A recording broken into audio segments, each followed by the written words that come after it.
ŽPV ir vėžys iš karto. Kol nepasikeis situacija. Neįsiu pasitikrinti, nes bijau, kad kažką ras. Nustatomi jau pažengusioje stadijoje. Kas toliau seka, kur moteris yra siunčiama? Praeina savaime, kaip mes sakome, išsivalo. Vengimas tikrintis, vengimas eiti profilaktinės programas. Mes galėtume eliminuoti apie 90% visų gimdos kaklelio vėžio atvejų. Sveiki! Šiandien laidoje kabinete pas gydytoją kalbėsime apie gimdos kaklelio patologiją. Paliesime tiek iki onkologinius pokyčius, tiek gimdos kaklelio jau onkologiją. Su manimi kartu yra akušerė ginekologė Diana Žilovič. Labas, Diana. Labas. Tai trumpai apie Dianą paminėjau, kad akušerė ginekologė, bet Diana labai specializuojasi onkoginekologiją, kad didžiąją dalį savo darbo valandų jinai praleido būtent ginekologijos kaip onkologijos skyriuje, kaip tai čia pavadinti, kad aiškiau būtų, padedant moterims sergančioms būtent onkologinėmis lygomis.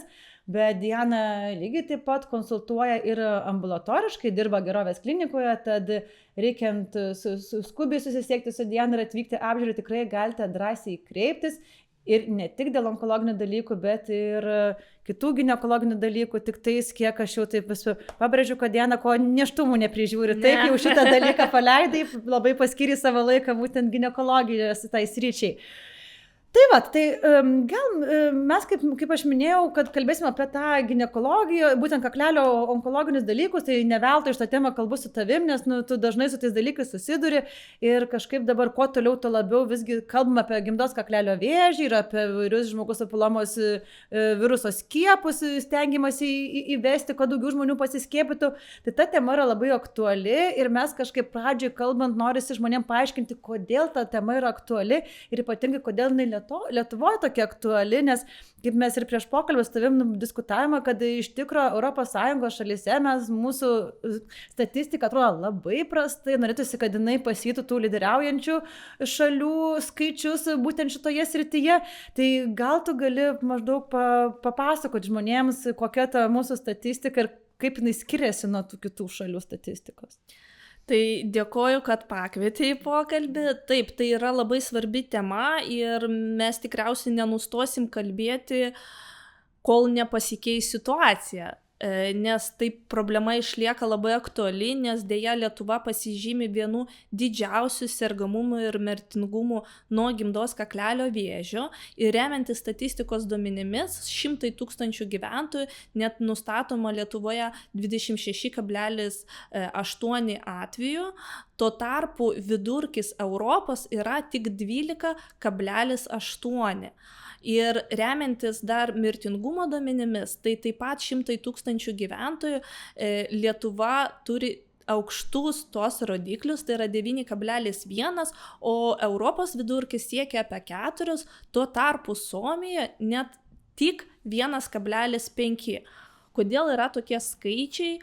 Tai ne tik dėl to, kad nustatoma daug tų atvejų, dar vis nemažėja sergamumas, bet ir tie atvejai dažnai net daugiau nei 50% atvejų nustatomi jau pažengusioje stadijoje. Tai yra 3-4 stadijoje, kai jau išgyvenamumas 5 metų tikrai nėra didelis. Kokios būtų to priežastis? Ar dažnai toksai vengimas tikrintis, vengimas eiti profilaktinės programas? Tikriausiai ir daugiau tų priežasčių yra. Gal tu kažkokias galėtume įvardinti, kodėl mūsų ta statistika tokia prasta lyginant su kitom šalim? Tai manau, yra 2 pagrindinės, gal 3 pagrindinės priežastis. Tai pirma, kad yra lygos, kurių tikrai galima išvengti. Ir gimdos kaklelio vėžys tai tikrai tokia liga, kurios galima išvengti, nes mes turim prevenciją. Ir ne visos lygos turi tą prevenciją, tačiau gimdos kaklelio vėžiui tai yra ir pirminė, ir antrinė prevencija. Ką tai reiškia? Pirminė yra nukreipta būtent į sukėlėją. O mes žinom, kad žmogaus papilomos viruso infekcija lėtinė yra pagrindinė priežastis gimdos kaklelio vėžio, ar ne? Ir tai svarbu paminėti, kad turint ŽPV, tai nereiškia, kad tikrai išsivystys gimdos kaklelio vėžys, bet iš visų gimdos kaklelio vėžio atvejų 99% priežastis yra lėtinė žmogaus papilomos viruso infekcija. Tai pirminė prevencija tai būtų vakcinacija. Antrinė prevencija tai būtent jos tikslas yra nustatyti pakitimus iki vėžinius arba vėžinius, bet jau tose pirmose stadijose. Tai šiai dienai yra ta prevencija ir dėja nei pirminė prevencija nėra pakankamai efektyvi, nes nedalyvauja tiek žmonių, kiek mes norėtume, kad dalyvautų.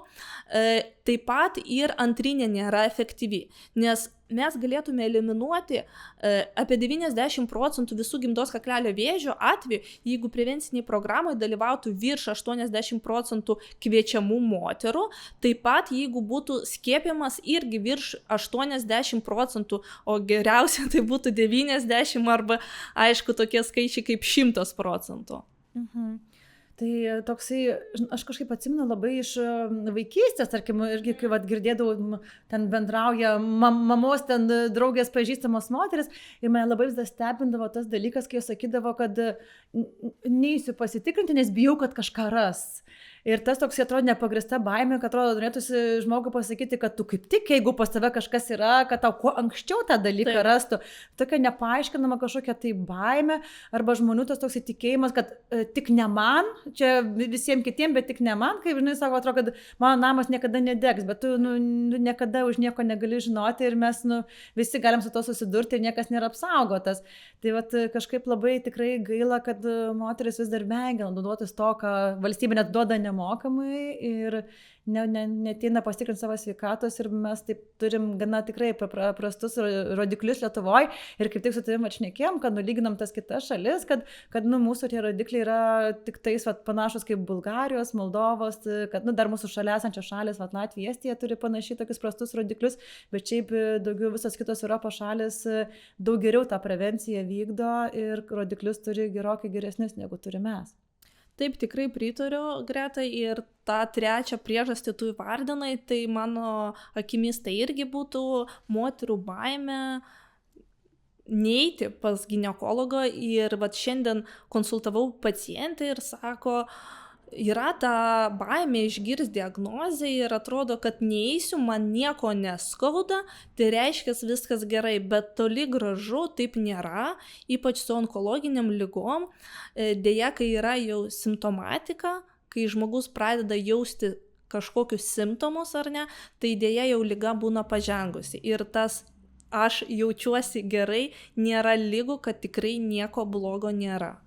Tai tikriausiai ant to yra paremtas tas ginekologų profilaktinis patikrinimas vieną kartą per metus, tam, kad rasti tas ligas, kurios dar neturi simptomų. O onkologija simptomų dažniausiai ir neturi pradžioj, tik simptomai tada, kai jau būna gerokai paprogresavusi liga.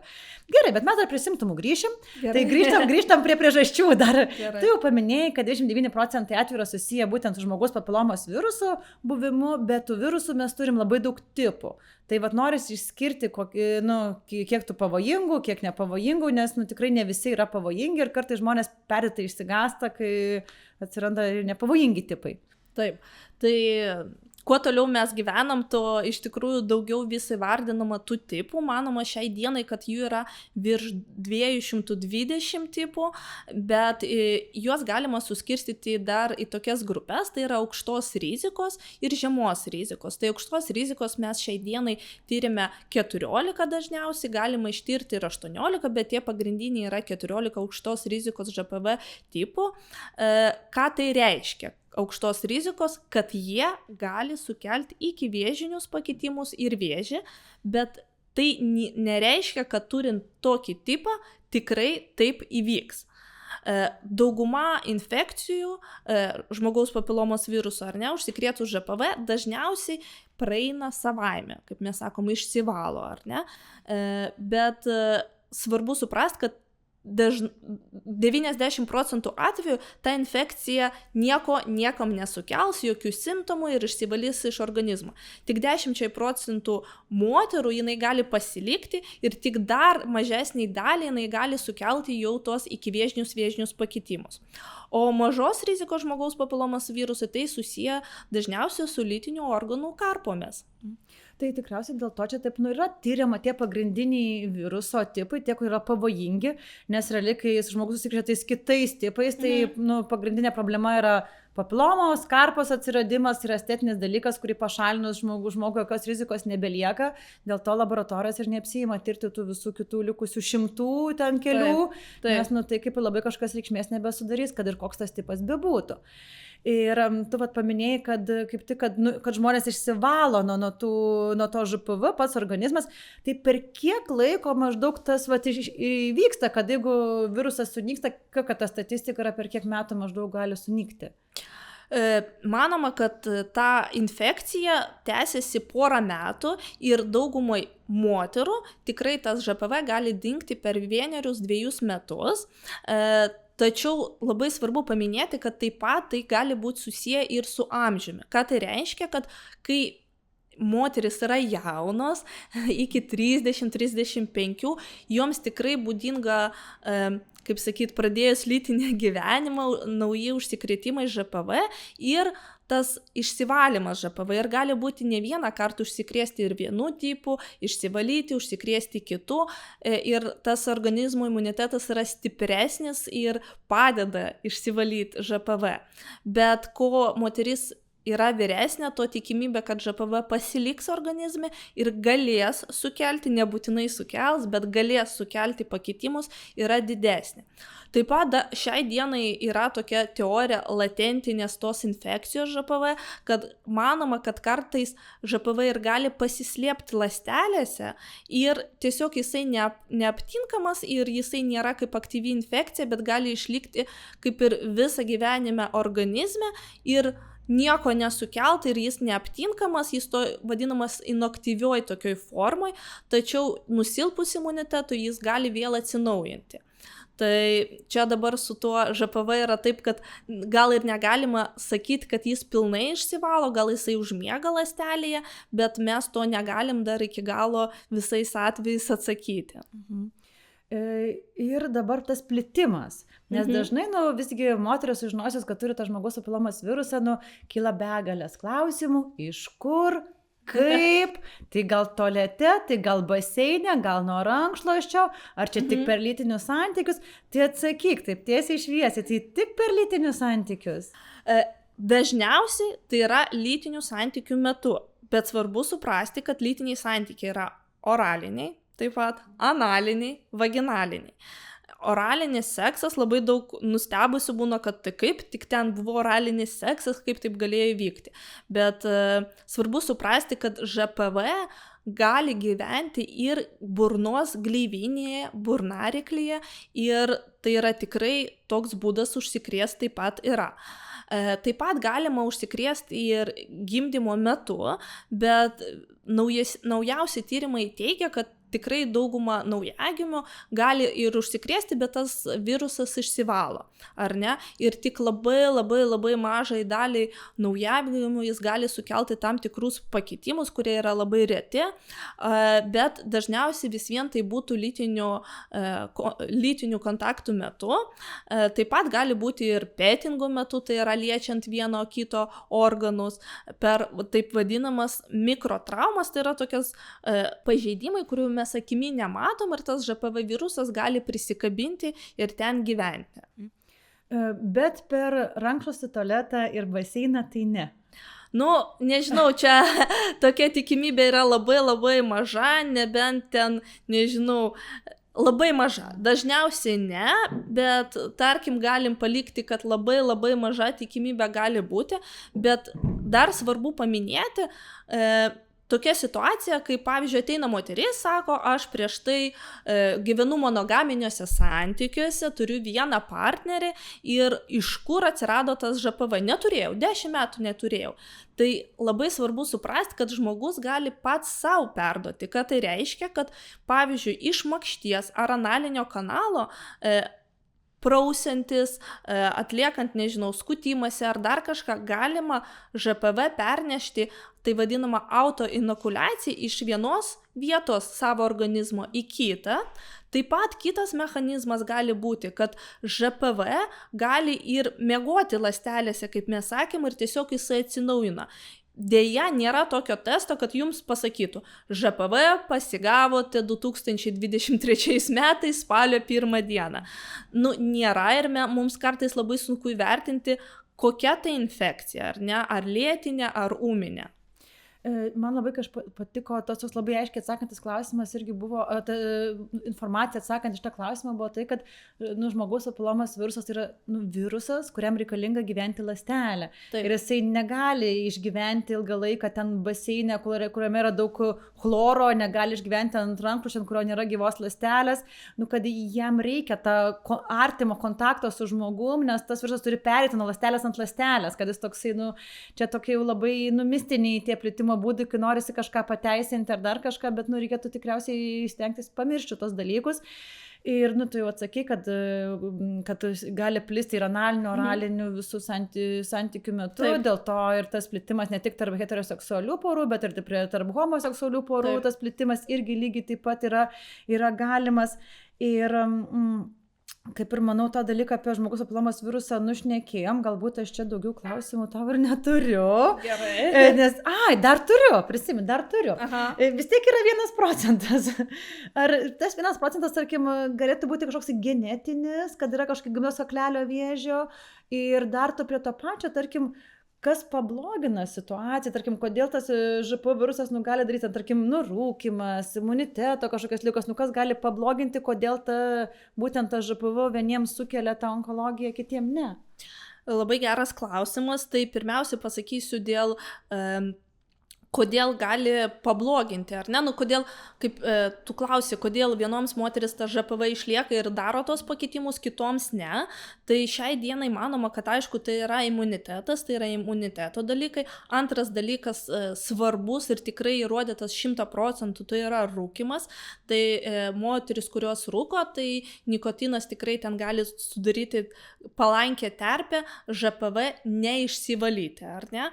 Taip pat manoma, kad tai ir turi kažkokius gal ir genetinius dalykus, tyrimas tokie vadinami HLA genai, bet dabar šiai dienai mes dėl to negalim daugiau kažko pakomentuoti. Taip pat svarbu ir partnerių kaita, jeigu yra labai didelė partnerių kaita ir taip pat jeigu yra kita infekcija, kuri yra sunkiai išgydoma, tada ŽPV yra labai gera terpė niekur neišeiti, nes dar yra paraleliai yra ir kita infekcija.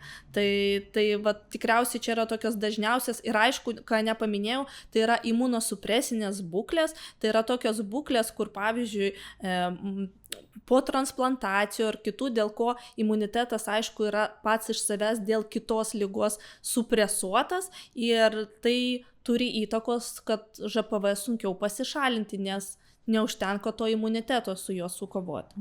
Tai čia tikriausiai, ir dėl tų kitų infekcijų panaši priežastis, kad tiesiog jeigu organizmas kovoja jau su kažkokia kita infekcija, tos ląstelės jau yra uždegimiškai pakitusios, tai natūralu, kad žmogaus papilomos virusas jis turi daugiau galimybių išsilaikyti toj ląstelėje, nes imunitetas ne taip gerai turbūt su juo kovoja, nes šalia ir kitų procesų vyksta, Taip. Kurie užima svarbų vaidmenį organizme.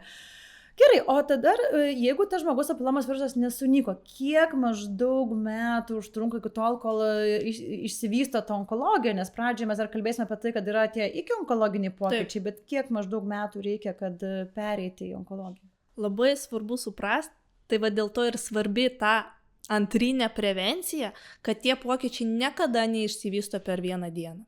Tai trunka dažniausiai metais. Nurodomas tas laiko tarpas, tai dažniausiai 15 metų, tai tikriausiai priklauso nuo daugelių faktorių, bet tikrai nei per mėnesį, nei per metus vienerius. Taip yra labai retos išimtinės formos, žaibinės eigos, bet dažniausiai tai tikrai užtrunka nuo 5 iki 15 metų, nuo ŽPV patekimo iki pirmų, iki vėžinių pakitimų. Tai pradžiai pradėkim gal tai nuo tų iki vėžinių pakitimų, kokie jie maždaug yra, kad pacientai suprasti, kad nėra ŽPV ir vėžys iš karto, kad kiek mes turim dar tų stadijų praeiti, kad iki to vėžio prieiti. Dažniausiai tokia pirminė ta eiga, tai mes vadiname, jeigu labai supaprastinti, ten yra dar tam tikrų niuansų, bet mes juos nesigilinsim, tai yra tie 3 vadinami laipsniai, tai yra CIN1, CIN2, CIN3. Tai žemo, vidutinio, didelio laipsnių ir toliau jau gali pereiti į tą tokią vadinamą nulinę vėžio stadiją ir tada jau vėžiniai pakitimai. Pirminiai tie pakitimai, CIN1 vadinami ar ne, tai jie dažniausiai tikrai regresuoja. Ką tai reiškia? Kad jie turi didžiausią tikimybę sumažėti. Tiesiog pakito tą ląstelę, bet yra didesnė žymiai tikimybė, kad jie sumažės, nei jie padidės. Dėl to mes tokius pokyčius dažnu atveju stebim ir nieko nedarom. Ir tada jau eina didesni pakitimai CIN2, CIN3. Tai kaip mes sprendžiam, ką daryti, CIN3 beveik visais atvejais operuojam, ar ne? O CIN2, tai mes turim dar atsižvelgti į tam tikrus faktorius, tai pacientės amžių, ar jinai gimdžiusi, ar ne, ar planuojamas nėštumas. Tam tikrais atvejais mes galime tokius pakitimus stebėti, o kitais atvejais mes irgi juos operuojame. Tai čia turbūt tas suskirstimas dėl to ir yra svarbus, nes jis padeda priimti taktiką, ką daryti. Vienom nereikia tik tai stebėti, kitom diskusinis dalykas ir taip, ten irgi daug visokių niuansų, o jau CIN3 jau yra tik operacinis gydymas, tai toksai padeda specialistui pasirinkti taktiką, taip? Taip. Tada vis tiek iki tų diagnozės CIN1, CIN2 reikia prieiti, tai dažniausiai pacientės ir atrenkamos, kuriuom reikės kažkokių papildomų tyrimų, to būtent atrankinio tyrimo metu, to vadinama kaimamas PAP tyrimas, ir ten nustatomi kažkokie tai pakitimai, ir tada jau sprendžiama, ką toliau daryti, ne? Kaip tą diagnozuoti. Tai kokia yra kita intervencija, jeigu nustatomi nežymus ar ten žymus pakitimai būtent PAP tyrime, kas toliau yra atliekama pacientėms?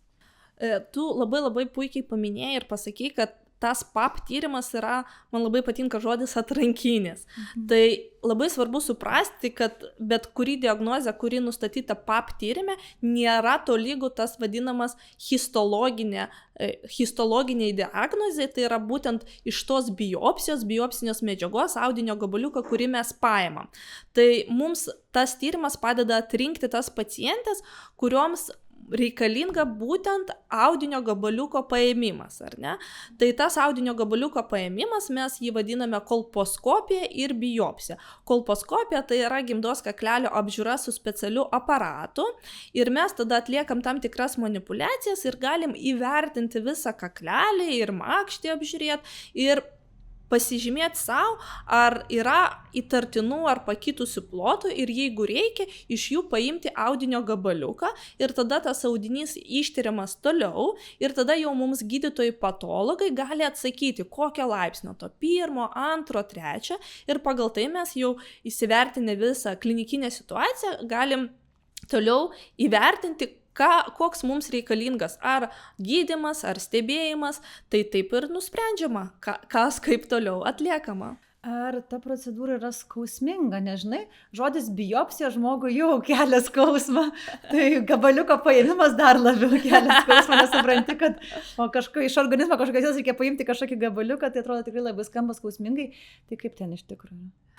Tai taip, manau, kad jeigu perskaito moteris internete, forumuose ar dar kažkur informaciją, kas ta kolposkopija biopsija, pasidaro baisu. Bet svarbu suprasti, kad jeigu tą procedūrą mes negalėtume atlikti be narkozės, tai tikrai, jinai būtų labai skausminga ir tikrai prireiktų narkozės, bet mes ją atliekam be narkozės, ten nežinau, super išskirtinė atveju, kai reikalinga, bet visada mes atliekame be narkozės, jeigu reikia labai biopsiją, mes galim vietiškai gimdos kaklelį suleisti vaistukų nuo skausmo, bet realiai kaklelis nėra įnervuotas daug skausminių receptorių ir tikrai tai yra labiau panašu į ginekologinę apžiūrą, tik vienu metu ten būna tie tokie nemalonūs pojūčiai, kai reikia paimti tą audinio gabaliuką ir jis yra tikrai nedidelis, kelių milimetrų ir taip atrodo ta procedūra, tai tikrai nereikalauja narkozės. Tai labai faina, kad tą paminėjai, nes aš irgi taip galvoju, kad šiaip galima iš vis be jokio nuskausminio, bet jeigu jau labai, tai galima vietinį nuskausmą, bet tikrai čia ne narkozės reikalaujanti procedūra. Tai kartu pasitaiko visokių atvejų, bet gerai, tu jau kaip papasakoji, kas daroma su CIN1, CIN2, CIN3, tai prie šito klausimo nebegrįžtam, bet tada kas daroma, jeigu nustatoma onkologija iš tos biopsijos gabaliuko. Kas toliau seka, kur moteris yra siunčiama, kokie tyrimai jos laukia? Tai tokios moterys siunčiamas į specializuotus centrus, kurie gydo onkoginekologinius susirgimus ir tada kas, man atrodo, labai nustemba moteris, kai pasakoma, kad jų tolimesnė gydymo taktika visada sprendžiama multidisciplininės komisijos metu. Ką tai reiškia? Niekada nebūna, kad vienas gydytojas pats nusprendžia, ką daryti, visi apsitarėm ir visada atsižvelgiam individualiai į pacientės amžių, į koks tai yra vėžys, nes vėžys nėra lygų vėžiui, nes jeigu taip paprastai pasakyti, čia kaip žmonės, visi turi skirtingas išvaizdas, tai taip pat tas vėžys turi skirtingą vadinamą histologinį tipą, diferenciacijos laipsnius ir kitus dalykus, į ką mes turim atsižvelgti, parenkant gydymą. Taip pat mes atsižvelgiam į pacientės tolimesnius norus, ar išsaugoti vaisingumą ar ne, bei kai tokia pacientė atvyksta, mes padarom radiologinį ištyrimą, kad tai reiškia, mes padarom specialius tyrimus, magnetinį rezonansą, kompiuterinę tomografiją, kuri padeda mums įvertinti, kaip išplitęs navikas lokaliai, tai yra gimdos pačiam kaklelėje, ir ar nėra tolimų metastazių. Metastazių tai yra navikų ląstelių, kurios išėjo į kitus organus, ir tai mums padeda apspręsti preliminarią ligos stadiją, ir tada viską kartu susumavę mes galime pasakyti tam žmogui, kokią gydymo taktiką mes jam rekomenduojame. Bet čia vadinasi, tikrai nėra taip, kad jeigu nustatė gimdos kaklelio vėžį, kad būtinai reikės pašalinti gimdą, nes moteris kartais to bijo, ypatingai tos, kurios dar negimdžiusios vaikų, arba dar planuoja nėštumą, tai tikrai ne visoms moterims prireikia gimdos pašalinimo, taip?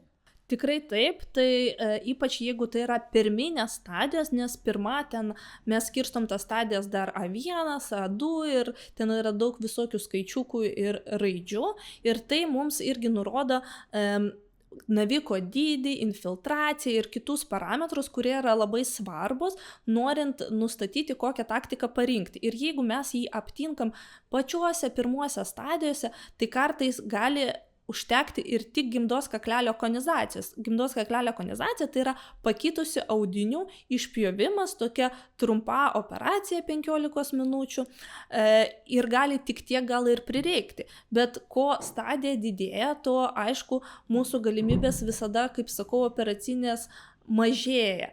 Tai jau dažnai, jeigu būna didesnė stadija, tai ne visada pavyksta išsaugoti vaisingumą, ir ten, kad daryti radikalią operaciją, tai yra ir gimdos šalinimą, ir taip vadinamą šalia gimdos esančių audinių priegimdžių šalinimą, dubens limfmazgių šalinimą, tai visa tai sprendžiama, sakau, labai atsižvelgiant į tą visą stadiją ir histologinį tipą. Tai tikriausiai lygiai taip pat ir ten chemoterapija ir spindulinis gydymas irgi ne visais atvejais taikomas ir parenkamas labai individualiai. Taip, tai jeigu mūsų chirurgų, kaip sakyti, vieta dažniausiai yra būtent gydant gimdos kaklelį, tai dažniausiai iki 2 stadijos, toliau jau dėja mes nebegalime operuoti, jeigu navikas būna užplytęs už gimdos kaklelio ribų, ir tada jau tenka taikyti jau spindulinį gydymą arba spindulinį gydymą kartu su chemoterapija, tai parenkam, sakau, individualiai pagal situaciją. Tai dėl to ir būtų mūsų tas didžiausias tikslas, kuo anksčiau nustatyti ligą, kad galima būtų kuo mažiau tos intervencijas, kaip sakau, padaryti ir pašalinti tą naviką. O kokios yra ligos prognozės? Nes tos stadijas 1, 2, 3, 4, tai aišku, kuo didesnė stadija, to blogesnė prognozė, bet gal ir skaičiais maždaug galima įvardinti, kokios išgyvenamumo tikimybė. Jeigu taip labai paprastai, mes turim tokį terminą vadinamą 5 metų išgyvenamumą, tai nustačius 1 stadiją, tai išgyvena 9 iš 10 moterų, tačiau nustačius 4 stadiją 1 iš 10. Tai man atrodo, šita statistika labai viską gerai pasako, kodėl tokia svarbi pirminė prevencija, tai yra vakcinacija, ir antrinė dalyvavimas gimdos kaklelio vėžio prevencinėje programoje. Tai gal mes dar einam prie tos prevencijos, labai taip gražiai mums ir persikloja. Tai prevencijos programą dar paminėk nuo kelių metų iki kelių metų valstybės yra ta būtent finansuojama prevencinė programa kaklelio patikros. Jo, tai Lietuvoje tai prevencinė gimdos kaklelio programa startuoja nuo 25 metų ir iki 35 atliekamas gimdos kaklelio PAP tyrimas. Tai yra tyrimas, kuris nustato, ar pačiuose gimdos kaklelio ląstelėse yra pokyčių, o nuo 35 iki 60 atliekamas aukštos rizikos žmogaus papilomos viruso nustatymo testas, kaip mes kalbėjom prieš tai, nustatoma ir yra aukštos rizikos žmogaus papilomos virusas, jeigu jis nustatomas, iš tos pačios terpės atliekamas PAP tyrimas. Kitas prevencinis dalykas tai yra žmogaus papilomos viruso skiepas. Mes jau apie jį pradėjom kalbėti priekyje iš pokalbio. Tai dabar kokio amžiaus yra skiepima pagal programą? Nes Lietuvoje mes žinom, kad prieš kelis metus jau atsirado skiepimas ne tik mergaičių, bet ir berniukų, kas labai nudžiugino. Tai kokiais metais yra skiepima vaikai? Tai dabar, kaip tu sakei, minėjai, ar ne, kad skiepim ir berniukai, ir mergaitės pagaliau, tai 11-12 metų amžiuje, bet mergaitėms ten su tam tikros sąlygom, tai iki 18 jos gali kreiptis, kažkada ir berniukai vyresnėme amžiuje galės, nes tai priklauso nuo tada, kai išėjo įstatymas dėl skiepų pačių. Tai yra efektyviausias amžius, tai yra iki lytinio gyvenimo pradžios, tada manoma, kad tikrai yra efektyviausias ir svarbu paminėti, kad iki 15 metų užtenka 2 dozių, o jau virš 15 tai reikalingos 3 vakcinos dozės. Bet skiepytis galima ir ne tik pagal programą. Ir vyresnės moteris ir vyrai gali skiepytis. Tai kodėl tai yra vertinga apie tai pagalvoti? Tai, kaip mes jau minėjom, tai suprantama, kad pradėjus lytinį gyvenimą jau buvo susidūrimas su ŽPV, bet galimas ne vienas užsikrėtimas ir pasveikimas nuo to viruso, todėl mes norime, kaip sakau, visada investuoti į ateitį ir apsisaugoti nuo užsikrėtimo būsimo ŽPV. Taip pat yra tam tikrų duomenų, kad galimai gali ta vakcina ir jau esanti ŽPV virusą padėti jam išsivalyti ir mūsų gyvenimas ilgas ir gyvenimo trukmė vis ilgėja ir retas, kuris turi per savo gyvenimą tik vieną lytinį partnerį, tai tikrai siūlau skiepytis. Tai pagal vakcinos aprašymą rekomenduojama skiepytis moterims iki 45 metų, tačiau svarbu pažymėti, kad pasitarus su savo gydytoju ir įvertinus visą situaciją už ir prieš, naudą ir rizikos vakcinos, tai galima skiepytis ir vyresnėme amžiuje ir tikrai aš rekomenduoju. Ir vienas iš tokių pavyzdžių, jeigu ką tik buvo 46 metų ar ne, ir ką tik buvo atlikta, tarkim, konizacija dėl ikivėžinių pakitimų, tai mano galva, kad tikrai tokiais atvejais vakcina turi daugiau pliusų nei minusų.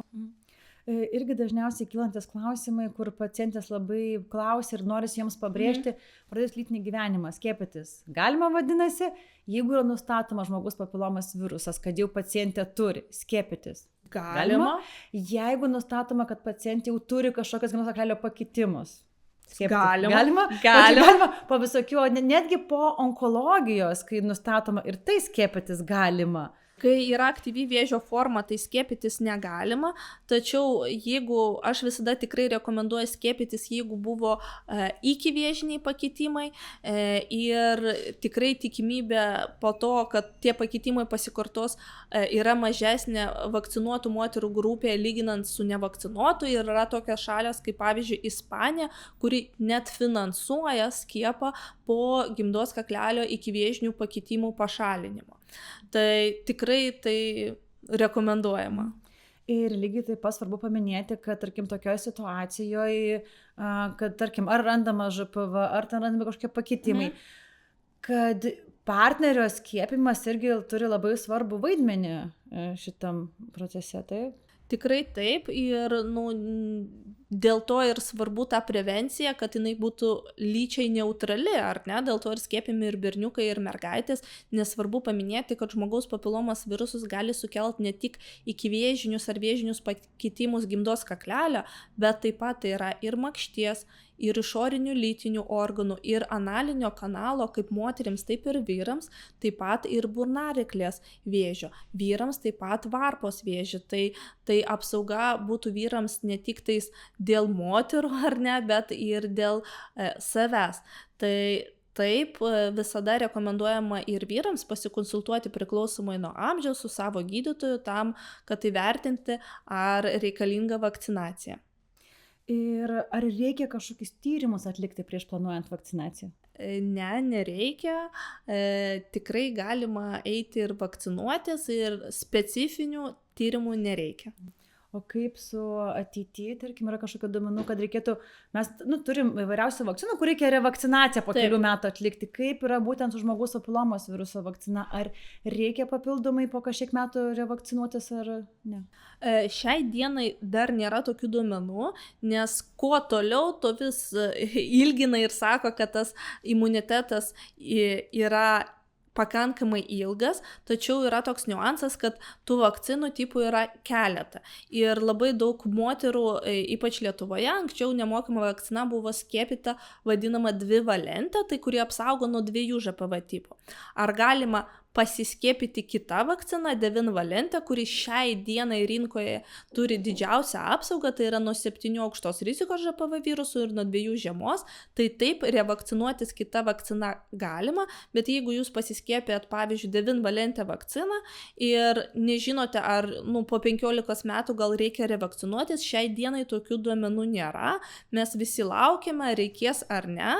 Ir dar tikriausiai vienas toks svarbus aspektas, kas svarbu paminėti, kad būna tokių atvejų, kai vakcinuojamos, pavyzdžiui, moteris 2 dozėm ir 3, nežinau, pamiršo, pastojo, kažkas įvyko, ar ne? Tai nereikia skiepytis iš naujo, reikia tiesiog pratęsti ir pasiskiepyti tą likusią dozę, ar tai 1 ar 2, kiek jų liko. Aišku, geriausiai laikytis to režimo ir nepraleisti, bet jeigu jau taip įvyko, tai reikia tiesiog pabaigti vakcinacijos tą schemą. Baigiant mūsų pokalbį, aš labai noriu pabrėžti, kad visgi sveikata yra svarbiausias dalykas mūsų gyvenime ir jokios mūsų baimės ar priežastys neturėtų mūsų atbaidyti nuo sveikatos patikrinimo, nuo profilaktinių programų, kurios gali išgelbėti gyvybę. Nes visgi, tai gyventi yra gražu ir aš labai norėčiau, kad jūs rūpintumėte savimi ir kad mūsų ta statistika pasvytų tų lyderiaujančių šalių statistiką, Suomijos statistiką, kad nereikėtų mums taip pat gėdingai šitą temą kalbėti ir sakyti, kiek visgi daug moterų Lietuvoje suserga ir miršta nuo gimdos kaklelio vėžio, nes apsisaugoti nuo būtent šitos rūšies, šitos srities vėžio mes turime visas galimybės. Tad jeigu pasieksime tą, kad bent 80% moterų ateis į tas prevencinės programas, tai šitos srities vėžio mes beveik neturėsim. Tad rūpinkite savim ir nebijokite ateiti pas ginekologą. Ačiū tau, Diana. Dėkoju už pokalbį.